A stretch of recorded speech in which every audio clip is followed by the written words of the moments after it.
Hey everybody, what's up and welcome back to today's video guys. And today guys, I'm going to go ahead and be showing you how to go ahead and download your Gumroad receipt from your store.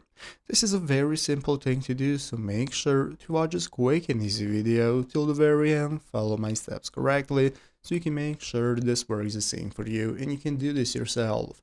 But yeah guys, let's get straight into it. So the first thing we want to do is to go ahead and open up the official Gumroad website right here, gumroad.com, if you've not already. So after opening it up, this is going to be the main page you're greeted by.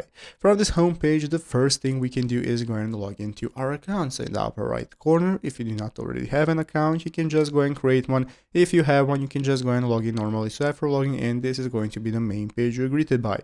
From here, we can get started accessing all the sections, and at the left side of the screen, we can find all the sections for managing our store, such as home, products, collaborators, and so on. So now we can get started following this article right here in the help center on how to go ahead and get to know your Gumroad receipt. So let's go and take a look at how to access your purchase content. After checkout, you will receive your receipt with a link that takes you to your purchase content. Simply click view content and enter your purchase email when prompted to access your purchase. This is if you're the one making a purchase. If you're one that is selling the item and you want to go and take a look at the receipt, you're going to go and be able to open up the sales tab right here on the left side of the screen, where it's going to enable you to manage all your sales in one place. From there, you can get started downloading invoices, receipts, and so on for all the sales that you made on your store. And this is how to get started with accessing your receipts right here. If you're the one making a purchase, you're going to find it in your email. From where you can get started with accessing it, downloading and doing whatever you want. And that's how it's done. So I hope this video was helpful. If it was, make sure to leave a like, subscribe to the channel. Thanks for watching. Take care and bye.